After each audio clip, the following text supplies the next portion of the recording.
آج آپ کے سامنے 3 احادیث رسول صلی اللہ علیہ وآلہ وسلم مختصر تشریح کے ساتھ رکھنا چاہوں گا، اور مجھے امید ہے کہ ان احادیث میں جو روشنی، نور، برکت اور اجالے ہیں وہ ہماری زندگی میں بہت ساری تبدیلیوں کا سبب اور بہت ساری پریشانیوں کو مٹانے کا ذریعہ اور سرور باطن کا ایک بہت بڑا سبب و ذریعہ ہوگا۔ حضرت عبید اللہ بن محسن الانصاری رضی اللہ تعالی عنہ فرماتے ہیں کہ اللہ کے محبوب علیہ السلام نے ارشاد فرمایا، من اصبح منکم آمنا فی سربہ، جس نے صبح اس حال میں کی کہ وہ بالکل امن میں تھا، اس کے ماحول میں، اس کے قبیلے میں، اس کے گھر کے اندر چین اور قرار تھا، کوئی ناگہانی آفت نہیں تھی، کوئی ایسی چیز نہیں تھی کہ جو اٹھتے ہی اس کو بے چینی، پریشانی اور دکھ اور تکلیف دیتی، بد امنی نہیں تھی۔ وہ آرام کے ساتھ اٹھا، سکون اور طمانینت کے ساتھ اس نے صبح کا آغاز کیا، معافن فی جسدہ، اور اس کے جسم کو کوئی بیماری نہیں تھی، اللہ نے اس کو عافیت سے رکھا، وہ صحت کے ساتھ اور امن کے ساتھ بیدار ہوتا ہے۔ انتہو قوت یوم ہی، اور اس دن کی ضرورت کا کھانا اس کے گھر میں موجود تھا۔ یہ تیسری چیز اللہ کے محبوب علیہ السلام نے ارشاد فرمائی، فَكَأَنَّمَا حِيزَتْ لَهُ الدُّنْيَا بِحَذَافِيرِهَا، تو فرمایا کہ دنیا تمام تر پہلوؤں کے ساتھ، اپنی تمام تر خوبیوں کے ساتھ اس کے ہاتھ جمع ہے، یعنی اس کو پھر کوئی کمی نہیں ہے اگر اس کو یہ 3 چیزیں میسر آ گئی۔ سب سے پہلی چیز کہ صبح اٹھا تو اس کے گھر میں امن تھا۔ انسان کی بنیادی ضرورتوں میں سے ایک ضرورت امن ہے۔ بد امنی، بے چینی اور معاشرے کے اندر پھیلا ہوا انتشار یہ بہت اذیت ناک ہوتا ہے، اور اگر انسان کو اپنی جان کا بھی خطرہ ہو تو اب مجھے آپ بتائیے کہ باقی چیزیں تمام کی تمام میسر بھی ہوں تو ان سے تلذذ تو حاصل ہی نہیں کیا جا سکتا۔ تو انسان کی بنیادی ضرورت امن ہے، اور پھر اگر صحت نہیں ہے تو ڈھیر ہوں دولت کے تو وہ کس کام کے۔ اور تیسری بات کہ انسان کے پاس صحت بھی ہے اور امن و امان میں بھی ہے، لیکن کھانے کو ایک دن کی روزی بھی نہیں ہے، تو ظاہر ہے پیٹ تو تقاضا کرتا ہے۔ بھوک جب ستاتی ہے تو انسان اس کے لیے بے چین ہو جاتا ہے۔ اب کوئی شخص صبح جب بیدار ہوا تو تینوں چیزیں اسے میسر تھیں۔ ایک تو امن و امان کی صورتحال تھی، دوسری چیز ارشاد فرمائی کہ وہ اپنے جسم میں کوئی بیماری نہیں پاتا تھا، خیریت کے ساتھ اٹھا، عافیت کے ساتھ بیدار ہوا، اور تیسری بات ارشاد فرمائی کہ اس کے پاس ایک دن کا کھانا موجود تھا۔ تو فرمایا کہ اس کو دنیا کی کوئی کمی نہیں ہے، وہ شکوہ نہ کرے کہ میرے پاس کچھ ہے نہیں۔ یہ تینوں چیزیں مل گئیں تو اللہ نے اس کی جھولیاں بھر دی ہیں۔ آج کا انتظام اس نے تمہارے لیے کر دیا ہے نا، تو کل کا بھی ہو جائے گا۔ آج اگر صحت ہے تو اللہ کل بھی عطا کر دے گا۔ آج اللہ جل شانہ نے امن اس کے لیے میسر فرمایا ہے تو کل کا دن بھی اس سے توقع رکھنی چاہیے کہ ایسے ہی گزرے۔ تو یہ 3 چیزیں اگر میسر ہیں اور پھر بھی انسان شکوے کی زبان کھولے تو اس کو ناشکرہ کہا جائے گا۔ اور اگر کوئی ان چیزوں کے میسر آنے پر اللہ کا شکر گزار ہو اور اس کا سر اللہ کے حضور شکرانے میں جھک جائے تو اللہ اس کو اور زیادہ رحمتوں سے نوازنے والا ہے۔ تو یہ ایک تو اس حدیث میں ہمیں توکل سکھایا گیا، اللہ تعالیٰ جل شانہ پر راضی رہنے کا سبق دیا گیا، خام خواہ ہمیں واویلا کرنے سے منع کیا گیا۔ آپ اپنی سہولت، اپنی طاقت کے مطابق رزق کمانے کے اندر مشغول رہ سکتے ہیں، لیکن اپنے آپ کو اتنا تھکا لینا اس کے لیے کہ زندگی ہی تلخ ہو جائے، یہ کوئی دانش مندی نہیں ہے۔ آج کی تاریخ میں جو ہمارے ساتھ جڑی ہوئی ضرورتیں ہیں ان میں سے بہت ساری ضرورتیں ایسی ہیں کہ جو خود ساختہ ہیں، وہ ہماری ذاتی طور پہ خود ساختہ جڑی ہوئی چیزیں ہیں، یا معاشرت نے خود ساختہ چیزوں کا اتنا بوجھ ہمارے اوپر لاد دیا ہے کہ وہ ہمیں کرنا پڑ رہا ہے۔ اگر معاشرہ اللہ کے رسول صلی اللہ علیہ وآلہ وسلم کے بتائے ہوئے طریق کے مطابق سادگی اختیار کرتا ہے اور میانہ روی کے ساتھ وہ زندگی بسر کرتا ہے، تو ان حالات کے اندر بھی زندگی تلخ نہیں ہے۔ لیکن چونکہ ہم دیکھتے ہیں دوسروں کو اور ان کی دولت، ان کا مال، ان کو میسر نعمتوں کے ساتھ اپنا موازنہ کرتے ہیں اور پھر اپنے آپ کو خام خواہ تھکانے لگ جاتے ہیں اور ایک اذیت میں مبتلا ہو جاتے ہیں۔ تو فرمایا کہ جس کو اس حال میں صبح ملی کہ وہ امن و امان میں تھا، اس کے جسم کو کوئی بیماری نہیں تھی اور اس کے پاس اس دن کا کھانا موجود تھا، تو اللہ تعالیٰ نے گویا اس کو دنیا کی ساری نعمتیں عطا کر دی ہیں۔ یہ نصیب ہو گیا تو وہ اللہ کا شکر بجا لائے۔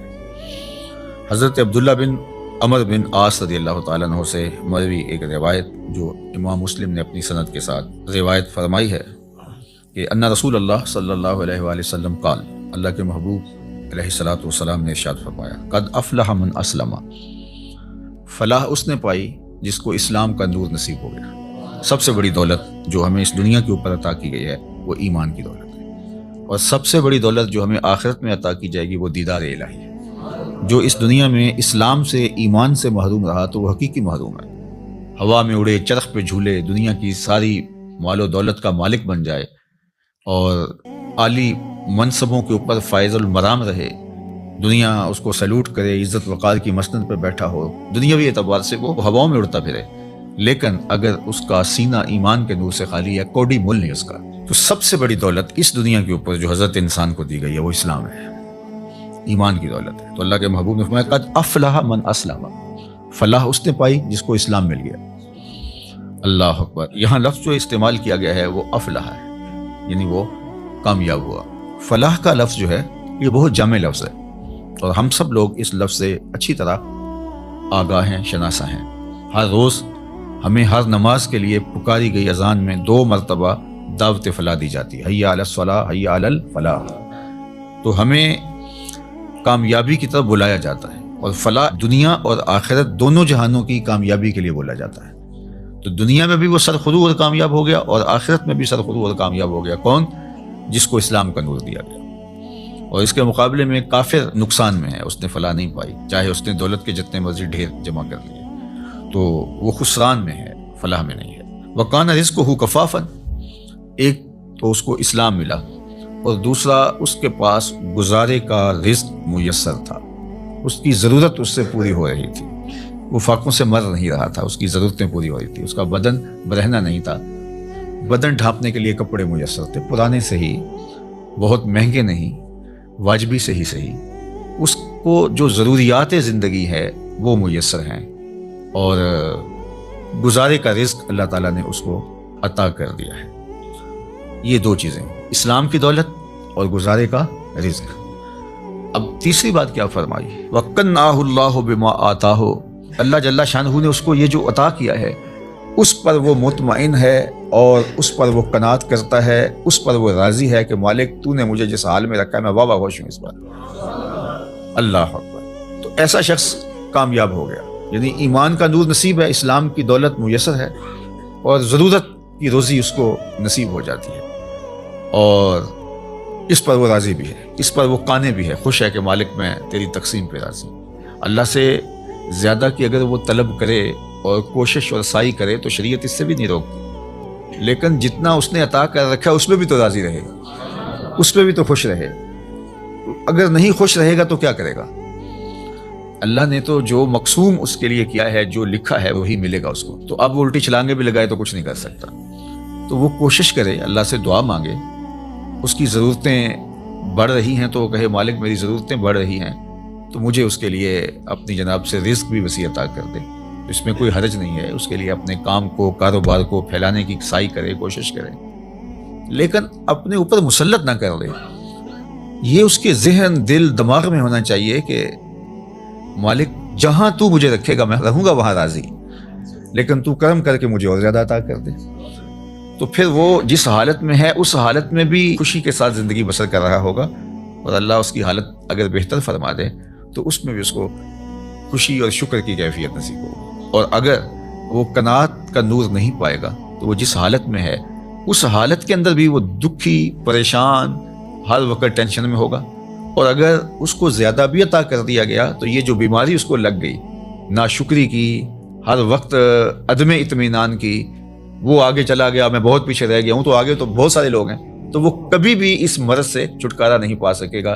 وہ کروڑ پتی بھی ہو جائے گا، ارب پتی بھی ہو جائے گا، لیکن اس کے نفس کی کمینگی ختم نہیں ہوگی۔ تو نفس کی کمینگی یہ انسان کو توڑ کے رکھ دیتی ہے۔ حضرت فضالہ بن عبید الانصاری رضی اللہ تعالیٰ عنہ فرماتے ہیں کہ انہ سمع رسول اللہ صلی اللہ علیہ وآلہ وسلم یقول، میں نے حضور علیہ الصلوۃ والسلام کو فرماتے ہوئے سنا تھا، طوبی لمن ہدی الی الاسلام، جس کو ہدایت اسلام نصیب ہوئی اس کو مبارک ہو۔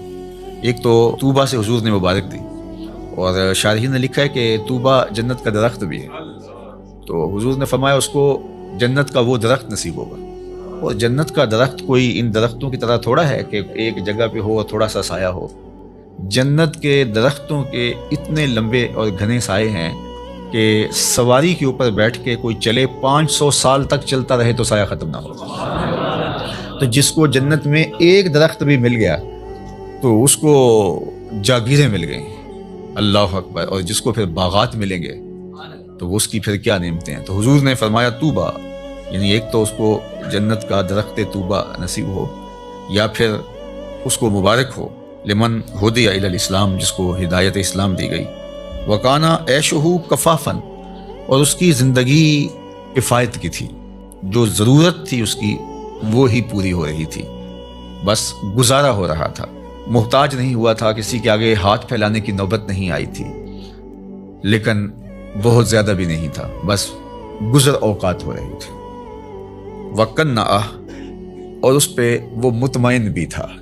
یہ مطمئن ہونا اوقع ہے، چونکہ جس حالت میں وہ رکھے اس حالت میں تو رہنا پڑے گا ہی، وہ کیا کرے گا، لیکن اس حالت میں رہ کے اس پر مطمئن ہونا، اصل یہ وہ چیز ہے کہ بندہ کہے کہ مالک میں تیرے اوپر راضی ہوں۔ اور اگر کوئی بندہ اللہ کی اس تقسیم پہ، اس کے دیے گئے پہ راضی ہو جاتا ہے، تو اللہ کے محبوب کا ایک اور فرمان ہے جو سیدنا علی المرتضیٰ رضی اللہ تعالیٰ عنہ سے مروی ہے کہ جو اللہ کے دیے گئے تھوڑے رزق پہ راضی ہو گیا، اللہ کے محبوب فرماتے ہیں اللہ اس کے تھوڑے عملوں پہ راضی ہو جائے گا، کہ بندے تجھے ضرورت بھی تھی اور پھر بھی تو میرے دیے پہ راضی ہو گیا، تھوڑے پہ راضی ہو گیا۔ دیکھو اللہ کے ہاں کیا کمی ہے، تھوڑا دے دے یا زیادہ دے دے، لیکن اگر وہ تھوڑا دیتا ہے تو وہی جانتا کیوں دیتا ہے، اور اگر وہ زیادہ دیتا ہے تو وہی جانتا کیوں دیتا ہے۔ بعض اوقات ایسے لوگوں کو اتنا فراواں مال دیا ہوتا ہے کہ بندہ کہتا ہے کہ یار اس کو اتنا مال ہے، اس کو پتہ بھی نہیں ہوتا، نہ اس کے پاس کوئی فہم ہوتا ہے، نہ اس نے کوئی منصوبہ بندی ہوتی ہے، تو وہ جس طرح چھت پھاڑ کے دینے والا معاملہ ہوتا ہے۔ اور بڑے بڑے ملازمین اس کے آگے پیچھے ہو رہے ہوتے ہیں، وہ کسی کام کا آدمی نہیں ہوتا۔ میاں صاحب نے کہا تھا بے وقوفاں دے نوکر ویکے دانش مند سیانے، تو بڑی دولت دے دیتا ہے۔ اور بعض بہت پڑھے لکھے، سمجھدار، معاملہ فہم، لیکن بیچارے بمشکل اپنا گھر چلا رہے ہوتے ہیں۔ اب یہ اس کی تقسیم ہے۔ ہاں اگر قناعت مل گئی، شکر گزاری کا جذبہ مل گیا، وہ جس کو زیادہ دیا اس کو بھی اور جس کو کم ملا اس کو بھی، تو پھر اللہ کی طرف سے کامیابی ہے، وہ پھر فالح ہے۔ کیونکہ اگر وہ یہ جذبہ دے دے تو پھر گزارے کے رزق پر بھی قناعت، اللہ پہ راضی رہنے کا جذبہ اور توفیق بہت بڑی سعادت ہے۔ اور اگر یہ نور نصیب نہ ہو قناعت کا اور اللہ پہ راضی رہنے کا، تو پھر کروڑوں اربوں کے باوجود بھی انسان ناشکرہ ہی رہتا ہے۔ وہ کہتا ہے نہیں بس چل ہی نہیں رہا جی، آج کل ہیں ہی بہت مشکلات۔ میں ایک دفعہ ایک سفر پہ تھا تو ایک شخص مجھے ملا، کوئی تقریب تھی، اس کے بعد مصافحہ کرتے ہوئے، تو جس طرح ایک روٹین کے ساتھ کیا حال ہے، کیسے ہیں، تو اس کے کپڑے کچھ پھٹے ہوئے تھے، لوگ مل رہے تھے، تو میں ہر ایک سے پوچھ رہا تھا کیسے ہیں جناب، کیسی طبیعت ہے۔ تو میں نے جب اس سے پوچھا تو اس نے کہا اللہ کا بڑا کرم۔ جب ہاتھ اٹھایا تو یہاں سے اس کی قمیض پھٹی تھی، لٹک رہی تھی، تو اس کے اس انداز سے میں رک گیا اور میں اس کو کہا کہ آپ مجھے دوبارہ ملیے گا، جب لوگوں سے ملاقات ہوگی۔ تو پھر میں نے کہا اور سنائیں کیسے ہیں، تو کیا کر رہے ہیں؟ تو وہ کہنے لگا کہ میرے پاس 6 کنال زمین ہے، اس میں تھوڑی سی کاشت کر لیتا ہوں، اور اس زمین سے میں نے 10 مرلے جگہ مسجد کے لیے وقف کی ہے، اور میں خود مسجد بنا رہا ہوں، بس آپ دعا کریں کہ اللہ کا گھر بن جائے۔ وہ تھوڑا تھوڑا کماتا ہوں، کچھ بچوں کو دیتا ہوں، اور کوئی بچتا ہے، اور کوئی اور بھی اگر تعاون کرتے تو اس کی مہربانی، ورنہ میرا عزم ہے کہ اس کو بنانا ہے۔ تو وہ کوئی عالی شان دنیاوی اعتبار سے تو نہیں بنے گی، لیکن جیسے بھی، تو میری بس آرزو ہے کہ میں زندگی میں مسجد کو مکمل ہوتا دیکھ لوں بس۔ اب اس نے ہاتھ کھڑا کیا تو یہاں سے پھٹی ہوئی قمیض لٹک رہی تھی، لیکن ایسے ہاتھ اس کا، اللہ کا شکر ہے۔ میں کہتا ہوں یہ شہنشاہوں کو بھی نصیب نہیں ہے، جو چین کی نیند اس سے آتی ہوگی کسی اور کو آ سکتی ہے۔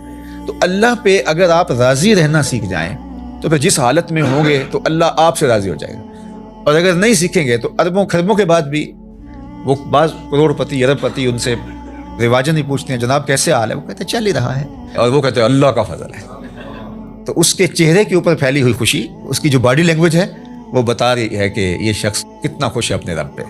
اور دوسرے کی باڈی لینگویج بتا رہی ہے کہ یہ کروڑوں اربوں کمانے کے باوجود، حالانکہ جب مہنگائی ہوتی ہے، حالات تلخ ہوتے ہیں، تو ان لوگوں کی اور چاندی ہو جاتی ہے، لیکن وہ کہتا ہے بس چل ہی رہا ہے، یعنی اس کی آواز ہی نکلی، چل ہی رہا ہے۔ تو اس لیے اللہ پہ راضی رہنے کا مزاج پیدا کریں۔ اس نے یہ تھوڑا کیا کہ ہمیں زندگی دے دی، اس کا یہ تھوڑا کرم ہے کہ اس نے ہمیں صحت عطا فرمائی، اس کا یہ کتنا کرم ہے کہ اس نے ہمیں اسلام کا نور اور جمال عطا کیا۔ باقی ہماری ضرورتیں تو پوری ہو رہی ہیں، ہمارے اوپر تو اس کا کرم می کی طرح برس رہا ہے۔ یہ تو ہمارے مطالبے زیادہ ہیں، ہماری خواہشیں بڑھ گئی ہیں، اس لیے ہم پریشان ہو جاتے ہیں، ہم دائیں بائیں دیکھتے ہیں۔ دیکھیے جو جانور ہیں ان کو جتنا دانہ چاہیے ہوتا ہے، جتنا چارہ چاہیے ہوتا ہے، یا گوشت خور جانور ان کو جتنا چاہیے ہوتا ہے، روز اتنا لیتے ہیں اور مطمئن، اور اپنی کچھار میں، اپنے گھونسلے میں، اپنے گھر میں چلے جاتے ہیں، بات ختم۔ انسان کے لیے مسئلہ یہ ہے کہ یہ جمع کرنے کے چکر کے اندر پریشان ہو گیا ہے۔ دنیا کے اوپر صرف 2 مخلوقیں ایسی ہیں جو رزق جمع کرتی ہیں، ایک انسان، دوسری چیونٹی۔ اس کے علاوہ جتنی بھی مخلوقیں ہیں، چاہے وہ پانی کی ہیں، وہ مخلوقیں خشکی کی ہیں، ہواؤں میں اڑنے والی ہیں، کوئی اپنا رزق جمع نہیں کرتا۔ ہم کتنا کھاتے ہوں گے، لیکن یہ ہاتھی کتنا روز کھاتا ہے؟ بڑی مچھلیاں، وہیل مچھلیاں ہیں، یہ اتنا کھاتی ہیں ٹنوں کے حساب سے، اور اللہ اس پانی میں ان کے لیے وہ میسر فرما رہا ہوتا ہے۔ یہ ہنس پرندہ جو ہے یہ خالص سچے موتی کھاتا ہے، اور دنیا کے اندر لاکھوں کروڑوں ہنس پائے جاتے ہیں، اور اللہ روزانہ پیٹ بھرنے کے لیے ہر ایک کو سچے موتی فراہم فرماتا ہے۔ تو ہم تو خام خواہ پریشان ہو گئے۔ ہاں، ہمیں سائی کرنے کا کہا گیا ہے، محنت کرنے۔ وہ پرندہ بھی اڑ کے جاتا ہے، شیر بھی اپنی کچھار سے نکل کے شکار کرتا ہے، سائی وہ بھی کرتا ہے۔ تو اللہ جل شانہ ہمیں قناعت کا نور عطا فرمائے، اور اس نے ہمیں جس حالت میں رکھا ہے اس میں کامل مکمل اطمینان عطا کرے، ہماری ضرورتوں کو اپنے فضل سے پورا فرمائے۔ اور اس معاشرے کے اندر جس طرح معاشرتی نظم بن گیا ہے، تو ہماری کچھ مجبوریاں ہیں۔ کسی نے بیٹیوں کی شادیاں کرنی ہیں تو ظاہر ہے کہ وہ چاہے بھی کہ میں بالکل سادگی سے کروں، لیکن ادھر سے مطالبے اور بہت کچھ ہیں، ہم اچھی طرح اس کو سمجھتے ہیں، تو اللہ اپنے کرم سے ہمارے لیے آسانیاں پیدا کرتے ہیں۔ لیکن جو بات کہنے کی ہے وہ یہ ہے کہ اگر یہ ساری ضرورتیں ہمارے ساتھ جڑی ہوئی ہیں اس معاشرت میں رہنے کی وجہ سے، تو وہ پورا کرنے کی کوشش ضرور کریں، لیکن اس دل کو قناعت سے خالی نہ ہونے دیں۔ اللہ سے جو اطمینان ہے اس کو کبھی ضائع نہ ہونے دیں۔ باقی یہ اگر ضرورتیں بڑھ گئی ہیں تو یہ معاشرے نے بڑھائی ہیں، ہماری ضرورتیں وہ پوری کر رہا ہے، اور ہم جو کہتے ہیں ہم پیچھے رہ گئے، تو ہم کچھ لوگوں کو آگے دے کے کہہ رہے ہیں کہ ہم پیچھے رہ گئے، ورنہ ہماری ضرورتیں وہ پوری کر رہا ہے۔ اور اس پر اللہ کے محبوب علیہ الصلوۃ والسلام نے ایک بڑی خوبصورت ایک بات ارشاد فرمائی، انظروا الی من هو اسفل منکم، فرمایا اپنے نیچے دیکھو، نیچے دیکھنا شروع کر دو گے تم سکون میں آ جاؤ گے، اور جب آپ اوپر دیکھو گے تو آپ جہاں بھی چلے جاؤ گے تو کوئی اور اوپر ہوگا، تو اس کو دیکھو گے تو آپ کہو گے کہ میں پیچھے رہ گیا ہوں۔ حتیٰ کہ وہ جو دنیا کے ٹاپ 10 لوگ ہوتے ہیں، دنیا کے 10 امیر ترین لوگ، تو وہ بھی جو آگے والا ہوتا ہے اس کو دیکھ رہے ہوتے ہیں کہ میں ان میں بھی جو ہے وہ ٹاپ پہ آ جاؤں، اور جو آخری والا ہوتا ہے جو سب سے دنیا کا امیر ترین کہلاتا ہے، تو وہ بھی کوشش میں لگا ہوتا ہے کہ اگلے سال جب یہ فہرست بنے تو میں کہیں پچھلے نمبر پہ نہ آ جاؤں۔ تو یہ دوڑ اس لیے لگی ہوئی ہے، اور پیسے اتنے ہیں کہ شمار بھی نہیں ہے، دولت اتنی ہے کہ پتہ بھی نہیں ہے کہاں کہاں پڑی ہوئی ہے۔ تو اطمینان دولت میں نہیں ہے، اللہ پر راضی ہو جانے میں اللہ تعالیٰ جل شانہ دارین کی ساتھ عطا کرتا ہے۔ بارگاہ عزتی میں دعا ہے کہ اس ماہ منور کی برکتیں اللہ ہماری زندگیوں میں اتار دے۔